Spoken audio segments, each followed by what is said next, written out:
Saludamos a todas las personas que se conectan a esta hora al foro de todos los viernes desde la redacción del diario La Prensa, nuevamente para darle cobertura, para analizar los temas que han sido noticia en el ámbito político y económico. Tenemos la oportunidad en esta ocasión de conversar con el diputado de la Asamblea Nacional, José Guerra, además economista y profesor universitario. Gracias por atender nuestra invitación, diputado.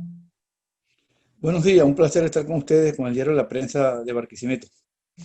Sí, quisiera comenzar con un tuit que usted, luego de que se emitió el informe de la misión de la ONU sobre, donde revelan pues delitos de lesa humanidad cometidos en Venezuela, y ya se señala directamente a Nicolás Maduro y a los principales funcionarios de su gobierno y de seguridad. Usted decía, con el informe que acaba de emitir la ONU en un Twitter, las violaciones de derechos humanos cada vez cobran más vigencia, y hablaba de la necesidad de disolver cuerpos de seguridad como la DGCIN, como el FAES, como el SEBIN. Para usted, ¿qué resultado tiene este informe? Que concretamente lo hacen 3 fiscales de la Corte Penal Internacional. Bueno, el informe que se presentó a la Comisión de Derechos Humanos de las Naciones Unidas evidencia, pues, sin ninguna duda, una violación flagrante y abierta a los derechos humanos en Venezuela. Están documentados casos de tortura, casos de violaciones, casos de abuso sexual, casos de prisión indebida, uso excesivo de la fuerza, entre otros elementos que están convictos y confesos los funcionarios del régimen de Maduro en cuanto a la violación de los derechos humanos. Y esto ha sido, pues, una noticia que ha dado la vuelta al mundo, está en todos los portales, en todos los noticieros del mundo de los más diversos matices, y claramente inculpa a 3 personas, a Nicolás Maduro, a Néstor Reverol y al ministro de la Defensa, Vladimir Padrino López, sin ningún tipo de atenuantes. Le iba a preguntar, hace 2 semanas Nicolás Maduro dio unos indultos, quizás con la intención de suavizar lo que podría decir este informe de la misión de la ONU. ¿Para qué han quedado estos indultos que ha dado Nicolás Maduro? ¿Usted formó parte de esa lista? Y yo estoy en la lista de los supuestamente indultados, y digo supuestamente porque yo no he cometido ningún delito. Mi delito es opinar, mi delito es informar, mi delito es orientar sobre los asuntos económicos y financieros del gobierno y del país. Bueno, y fui sometido al allanamiento arbitrario de la inmunidad parlamentaria por la espuria Asamblea Constituyente, que no le corresponde no tiene potestad para eso. Y evidentemente, pues, tuve que salir del país, estoy en el exilio actualmente, pero tengo la conciencia tranquila porque yo no he violado ninguna ley. A mí me imputaron cargo de traición a la patria, asociación para delinquir, usurpación de funciones, entre otros delitos cuya pena pasaría de 30 años si se acumulan. De manera tal, pues, que yo no me siento culpable de ningún delito y por tanto no acepto ese indulto, porque no soy culpable. El indulto es un perdón cuando uno ha sido juzgado, y yo no he sido juzgado por ningún tribunal. Tras el indulto usted mostró disposición, fue uno de los primeros diputados que mostró disposición de volver a Venezuela. ¿Hay condiciones para hacer política en Venezuela? Usted que está desde el exilio, ¿cómo se ven las cosas? Esta situación de estar exiliado, refugiado en otro país, con todos los impedimentos y las restricciones que ello implica, es una vida muy difícil. Y pues quiero estar en mi país, pero en este momento no están dadas las condiciones para ello. Adicionalmente a ello, en la situación de la pandemia, o sea, hay, digamos, confinamiento 7 días a la semana, hay restricciones con la gasolina, en fin, en este momento no están dadas las condiciones, pero ratifico mi intención de volver a Venezuela. Usted ha dicho que el chavismo ha desarrollado una política para ir sacando al voto como expresión popular. Yo tengo que preguntarle, ¿qué opina usted de que líderes de peso dentro de la oposición como Capriles hoy estén apoyando a estas parlamentarias? Lo que yo creo que corresponde hacer es rescatar el derecho al voto.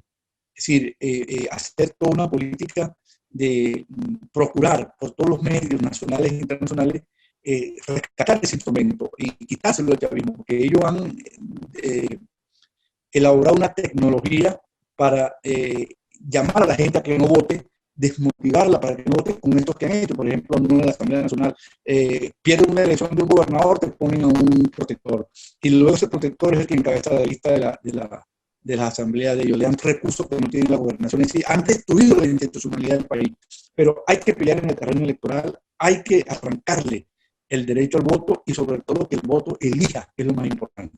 También tengo que preguntarle por la situación de Primero Justicia. Hace una semana el TSJ devolvió, por así decirlo, anuló la sentencia que intervenía judicialmente el partido Primero Justicia, que estaba en manos de José Brito.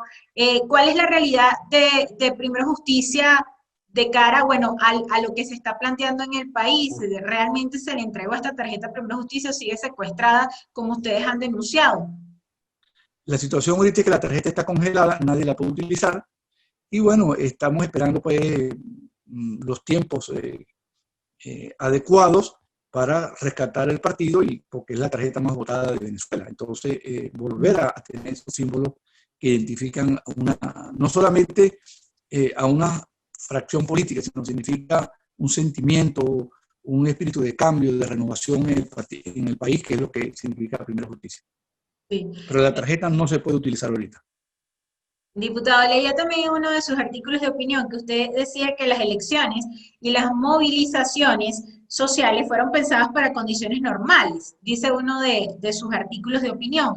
En vista de esto, ¿por qué desde la presidencia interina y desde la Asamblea Nacional se empeñan también en convocar una consulta popular paralela a estas elecciones? ¿No sería el mismo riesgo que ha denunciado usted en reiteradas ocasiones?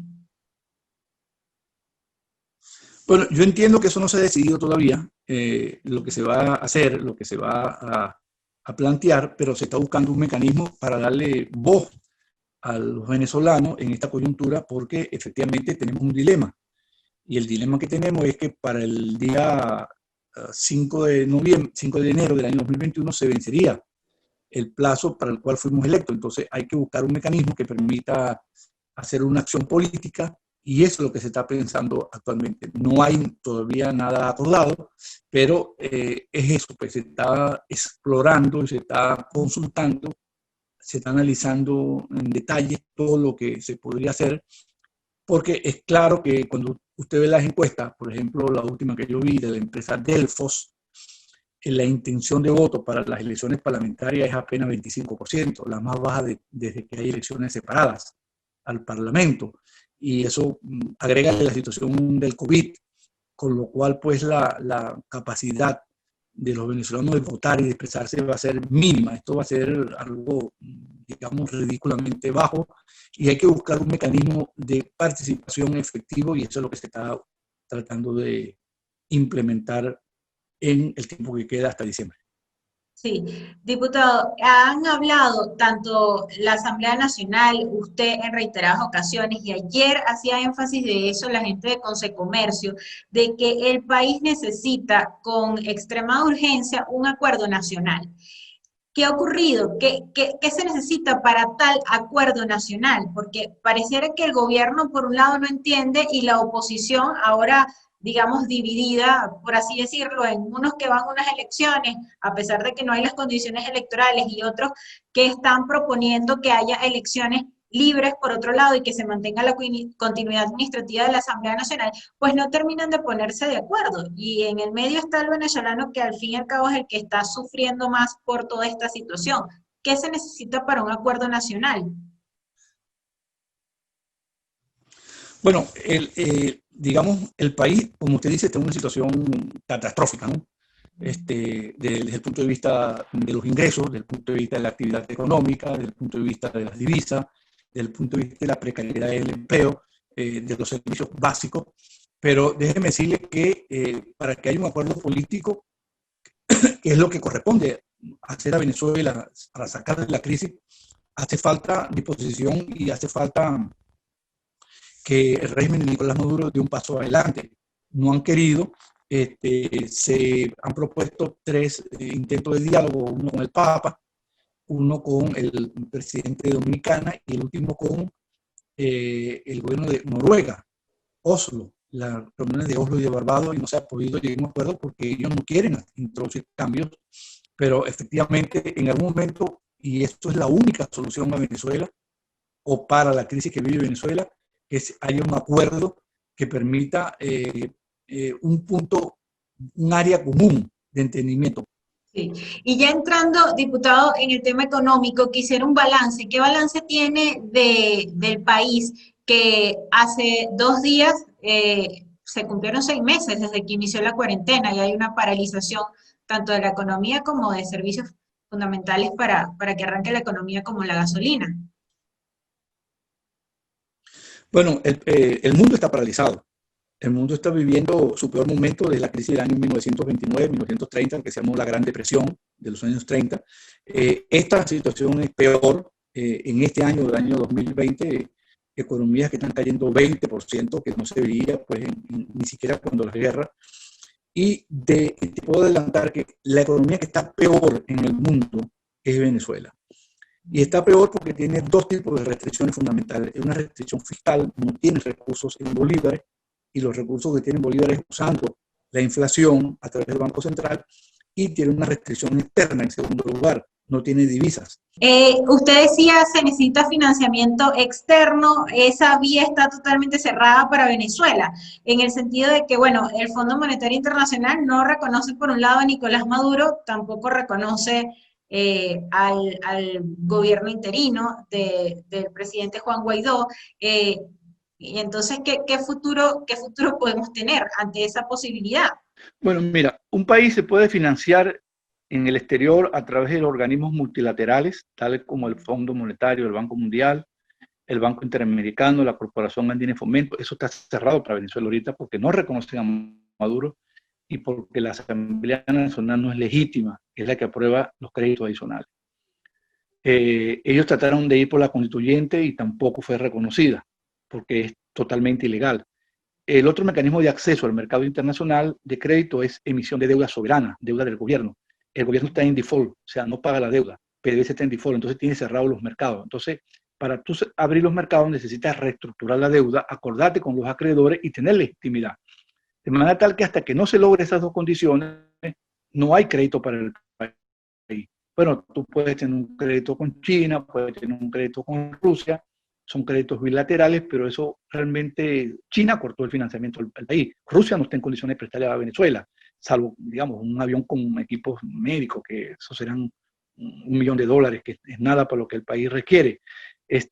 Venezuela requiere financiamiento de más de $50.000 millones que hoy no tiene para reactivar su economía, su industria petrolera. Y eso pasa por resolver la crisis política. Entonces no hay financiamiento externo en este momento. ¿Qué consecuencias ha dejado este esquema 7+7 que vienen aplicando desde el mes de mayo el gobierno nacional?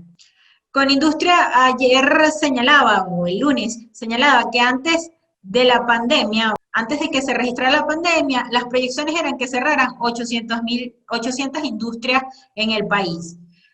Con la pandemia, esas proyecciones podrían ser hasta de 1.500 industrias en diciembre, 1.500 industrias cerradas. ¿Qué tanto más puede empequeñecerse la economía nacional? No, puede empequeñecerse más todavía. O sea, no hay límite a la caída. Es decir, Venezuela hoy es el tamaño de la economía de Guatemala, un poquito menos. Se está acercando a Haití. Fue una economía que tenía casi en los años 90 el tamaño de la economía argentina, la tercera economía de Sudamérica, de América Latina, ¿no? Primero Brasil, segundo México, tercero Argentina, cuarto Venezuela. Esa economía se fumó, se desapareció, y usted lo ve, aquí no se fabrica un carro, aquí no se fabrica un caucho, aquí no se fabrica una maquinaria, o sea, la industria textil está en el suelo. Es decir, este es un país que se ha reducido muchísimo, no por las sanciones. Las sanciones tal vez lo que hicieron fue agravar una tendencia, pero esto es un hecho que viene manifestándose en Venezuela desde el año 2014, particularmente 2015, con el gobierno de Nicolás Maduro y con la caída de la industria petrolera. Entonces, ¿hasta cuándo puede caer? Bueno, puede seguir cayendo, lamentablemente. A mí no me gusta decir esto, pero esa es la realidad. y la manera de que no siga cayendo es que haya un gran acuerdo político nacional para rescatar la economía, que no es posible con Nicolás Maduro. Diputado, si algo se ha visto con la pandemia es la cantidad de personas que han quedado desempleadas en medio de esta coyuntura. Porque, bueno, porque los empresarios no tienen capacidad de sostenerse con una economía una semana funcionando, otra semana no. En Venezuela, la informalidad está sosteniendo al país. Bueno, habrá que ver el estudio concreto, pero yo tengo la impresión de que la tasa abierta de desempleo debe estar cerca del 20%, muy elevada. Y la informalidad debe haber aumentado considerablemente. Y es un fenómeno mundial. Pero, y esa es la diferencia, en muchos países, en Latinoamérica y en el mundo, los gobiernos han apelado a, a la ayuda, al financiamiento, para poder complementar el ingreso de los hogares que han caído debido a la pandemia compensatoria. Sí, la medida compensatoria es un bono de $2. En Perú el bono es $550, en Chile $650 mensuales a las personas, en los Estados Unidos son $1.500 a las familias que pierden el empleo, porque esos gobiernos tienen capacidad de financiamiento, tienen capacidad de emitir deuda en condiciones adecuadas, no es el caso de Venezuela. Ahora, diputado, ¿cómo se explica que en medio de esta profundización de la crisis y de la emergencia humanitaria compleja que vive el país, estén proliferando tiendas de electrodomésticos o incluso más bodegones en las principales ciudades del país y uno ve esas tiendas llenas? O sea, Venezuela vive como dos realidades quizás cada día más acentuadas. Bueno, esa es la sensación de normalidad que se quiere presentar, vendiendo unos artefactos eléctricos, adelantando la Navidad para dar la impresión de que hay normalidad, y no hay normalidad. No hay normalidad. Bueno, eso es prácticamente para la burbuja, o una burbuja para el 1% de la población, que serán algo así como 2.700.000 venezolanos que tienen los recursos para comprar y para... Una tienda se llena con 500 personas. No es que están llenas, se llena con 500 personas. Quería preguntar también por la política monetaria. En pandemia, ¿el gobierno terminó de sepultar al bolívar? Sí, sí, el bolívar no existe como moneda. El bolívar para mí tiene que desaparecer como moneda y dar espacio a otro tipo de moneda nacional.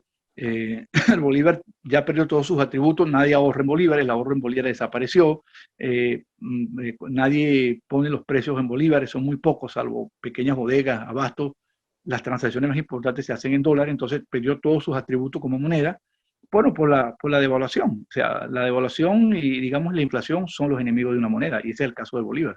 Bolívar el bolívar, para todos los efectos prácticos, ha muerto. Mm. No hay posibilidad de que recobre su valor, considerando que, bueno, somos un país No, multimoneda, por así decirlo, o sea, se está imponiendo el dólar, el euro, incluso el peso colombiano, pero no hay posibilidad, incluso si después se llega a un acuerdo nacional, de que el bolívar recobre su valor como moneda nacional. yo creo que no, porque había que quitarle por lo menos 5 o 6 ceros más y ya sería con esta la tercera reconversión. Entonces, en el imaginario la gente está que hay una moneda que es débil. Y el enemigo de una moneda es la credibilidad. O sea, y entonces, si una moneda que la gente le imputa pérdida de valor psicológico o subjetivo, porque ya vio que se devaluó en el pasado, yo no creo que esa moneda pueda servir para estabilizar la economía. Me parece que hay que salir del Bolívar, cambiarlo y adoptar otro tipo de moneda en medio de un conjunto de reformas económicas para Venezuela. Sí. También iba a preguntar por esta pérdida del ingreso, o sea, según la encuesta en COVID que salió en junio, nuestros ingresos son comparables con los de Haití o los países más pobres de África. Vamos hacia la destrucción masiva de la población, diputado. Bueno, una población se destruye como esto que estamos viendo por una pandemia o porque hay una crisis económica o una guerra. En Venezuela, la destrucción viene por la caída muy fuerte del ingreso de los venezolanos, que están, como usted dijo, en niveles de Haití o de cualquier país africano, cuando Venezuela tenía niveles muy altos de ingreso. Era el segundo o tercer país con el ingreso per cápita más elevado de América Latina, ahora está en los últimos lugares. Y esto es consecuencia pues de las políticas económicas que se han aplicado. Sí hay una destrucción masiva de riqueza. Para que tengas una idea, el tamaño de la economía venezolana en el 2020 comparada con el año 2012 es apenas el 30%, o sea que la economía va a perder en esos 7 años, 8 años, perdón, va a perder casi 70% de su tamaño, que es una barbaridad. Eso no se ha visto en situaciones de guerra. Mm. Y en un año que a todas luces pues es electoral, según lo que ha dicho Maduro, que llueve, trueno, relampaguee, él va a hacer elecciones, ¿qué se puede esperar de la hiperinflación en lo que resta de año? Bueno, la hiperinflación generalmente no responde a los procesos electorales. Si responde es para agravarlos, porque los gobiernos suelen gastar más. No, este año vamos a terminar con una inflación superior al 5.000%, un poco menos que el año anterior, pero todavía en proceso de hiperinflación. Entonces, por eso le decía que si no hay un gran acuerdo de políticas nacionales unitarias, no hay forma de salir de la crisis hoy. Sí. Diputado, también hay cifras alarmantes que por lo menos las reseñaba Fedeagro hace poco. El hecho de que solamente se sembró en el país alimentos para 3 meses durante el ciclo de invierno, el hecho de que cada vez hay menos posibilidad de producir en Venezuela y que, por el contrario, el gobierno, que ya no vive de la renta petrolera, pero sigue privilegiando la importación por encima de la producción nacional. ¿En qué fase está Venezuela? O sea, estamos ya en una fase, podría decir, de hambruna. Yo creo que Venezuela tiene una situación de hambruna ahorita. La ingesta de alimentos ha debido caer. No hay mediciones actualmente, pero evidentemente que los niveles de consumo, sobre todo de proteína, en los venezolanos ha debido caer por lo menos un 50-60%, que es unos nutrientes con lo que están comiendo hoy para tener una vida saludable y sana para una familia promedio en Venezuela. Pasando a la parte de cómo se han agravado los problemas del país, por ejemplo, la escasez de gasolina. En Barquisimeto la gente tarda un promedio de 20 días en cola para abastecer de gasolina su vehículo. Maduro puede seguir tapando con pañitos de agua tibia la crisis de la gasolina con tanqueros iraníes. No, los tanqueros iraníes son una solución paliativa momentánea de 15, 20 días, un mes, pero no es la solución. Un barco, primero hay que pagar la gasolina a precios internacionales. Y segundo, el embarque desde un tanquero saliendo del Golfo Pérsico hasta las costas venezolanas tienen que recorrer casi 13.000 kilómetros. Depende por dónde vaya, por dónde la ruta que tome, o por el canal de Suez, por el Cabo de la Buena Esperanza.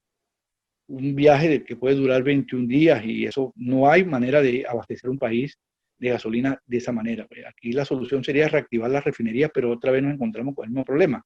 ¿Dónde están los recursos financieros para reconstruir el gran parque refinador que tuvo Venezuela? Sus 4 grandes refinerías que tenían capacidad para procesar 1.300.000 barriles de petróleo al día y hoy están refinando apenas 18.000. ¿Cómo fue esa destrucción, diputado? La destrucción es a nivel de equipos, infraestructura, también es un problema de capacitación, de personal, de gerencia. ¿En qué se ha convertido PDVSA? Chávez recibió unas refinerías en muy buenas condiciones en el año 98 y esas refinerías necesitaban inversiones para, digamos, adecuar sus procesos tecnológicos, el mantenimiento natural que tiene que tener un equipo tan sofisticado como una refinería. No se hizo a tiempo, empezaron los accidentes y empezaron a echar la culpa a otro, que era el sabotaje, etc. Luego vino el incendio del complejo refinador Paraguaná, la refinería de Amuay, con un gran accidente que prácticamente la inutilizó. En ese momento el gobierno dijo que era sabotaje y como era un sabotaje, pues la compañía de seguro no pagó porque no está contemplado la cláusula de sabotaje. Y bueno, ahí está el resultado de años de falta de mantenimiento, falta de gerencia adecuada y sobre todo de regalar la gasolina. Bueno, si usted está regalando la gasolina y el PDVSA no genera la caja porque la está regalando, entonces, ¿de dónde viene la inversión? Entonces tiene que sacar plata de otro lado, no se invirtió y el resultado fue que las refinerías se fueron deteriorando sostenidamente y pues hoy no tenemos gasolina. Ahora, esto todo fue un plan, diputado, o sea, llevar a PDVSA al punto de la destrucción masiva y de la incapacidad cuando se empezó a crear esta política de importar gasolina en vez de recuperar las refinerías. Bueno, yo no sé si fue un plan, pero el modelo es destructivo. El modelo es destructivo porque lo mismo pasó en la agricultura. En la agricultura destruyeron las capacidades productivas de la agricultura. Las empresas que tomó el gobierno, la siderúrgica la destruyó, la electricidad la destruyó, la CanTV la destruyó, el Internet lo destruyeron. Es decir, lo que han tocado lo han destruido. Y obviamente luego esto derivó pues, en esta política, en el caso de la gasolina, está importando porque si no tienen las refinerías en términos que puedan producir los combustibles, evidentemente lo que te queda es la importación. Ahora, esto es una política destructiva en sí misma. Mm. Mire, quería también saber su opinión sobre lo que dijo Comercio ayer. Ellos están pidiendo que se necesite importar gasolina y que sean los empresarios quienes se encarguen de esa importación. ¿Esta propuesta es viable considerando las sanciones que tiene PDVSA? Bueno, es complicado que puede hacerse. Yo no la descarto. Los empresarios tenían que tener músculo financiero para importar. Estamos hablando de digamos, 1 millón de litros de gas. Acuérdense que con la pandemia el consumo ha bajado.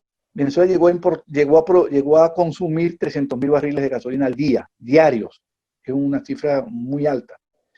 Entonces, yo no veo que ningún empresario tenga el músculo financiero para estar importando esa cantidad. Puede importar una parte de esos barriles que se necesitan. Pero el tema está en la distribución, porque no tienen cómo distribuirlo, no tienen la flota de camiones, no tienen los poliductos, digamos, todo un conjunto digamos, facilidades para poner las bombas de gasolina, que además son del gobierno. Entonces, esto requiere un trabajo adicional. No es tan fácil importarla porque aquí todo está en manos del Estado. Todo lo que es el petróleo está en manos del Estado. Ok, en los últimos días ha sido noticia los derrames petroleros que están contaminando las costas venezolanas, los incendios en las refinerías que van en aumento. PDVSA es una bomba de tiempo, por así decirlo. ¿Cómo se puede rehacer la industria petrolera? Bueno, PDVSA tuvo hasta hace poco el récord mundial en materia de accidentes laborales. Y bueno, lo que vimos aquí en las costas de Falcón y en las costas del oriente del país son derrames petroleros y también el estado Monagas. Esto es parte del problema de la falta de mantenimiento. Esta es una industria altamente contaminante que requiere grandes inversiones para tratar los residuos. Eso no se puede arrojar en cualquier parte. Y bueno, lo que estamos viendo en el estado Falcón y lo que vimos en el estado Carabobo y el estado Falcón son procesos altamente contaminantes que lo que evidencian es la grave crisis en que está PDVSA. Si no puede producir petróleo, menos puede ¿cómo llaman? Hacer mantenimiento, ni mucho menos limpiar el ambiente y cuidar el ambiente. Ahora, ¿tiene capacidad PDVSA de exportar? Considerando que en julio la OPEP decía que la producción nacional fue la más baja, históricamente hablando, 300.000 barriles por día. ¿Todavía se puede creer que el país pueda vivir de renta petrolera? No, no, la renta petrolera se acabó. Se acabó. Cuando usted calcula el precio del barril de petróleo, le resta los costos y le resta otros impuestos y la contribución fiscal que tienen que hacer, la renta petrolera es cero. La renta petrolera no existe en Venezuela. Hay ingresos petroleros, pero no hay renta como ingreso excedente. Eso se acabó en Venezuela. Digamos, de esos 350.000 barriles que están produciendo, se podrán exportar 300.000 y 50.000 para el consumo interno. Pero sí, siempre hay quien lo compre, China, la India o cualquier otro país, cada vez menos, pero lo pueden comprar, pero el problema es la capacidad de producción. Y además, si vas a reactivar la refinería, tienes que incorporar petróleo en la refinería. Si usted quiere producir 100.000 barriles de gasolina y de otros productos derivados, tiene que surtir a las refinerías de 130.000 barriles. Entonces, mientras más gasolina produzca, menos puede generar para exportar en el mercado internacional. Ese es el dilema que tenemos. Sí. Mire, diputado, Henry Falcón dijo el lunes que la solución de la escasez de gasolina la tiene Juan Guaidó en sus manos, porque él dice que se puede importar gasolina refinada por Citgo. Esto es posible considerando que Juan Guaidó ha dicho que en un gobierno de emergencia nacional el país tendría gasolina en 15 días.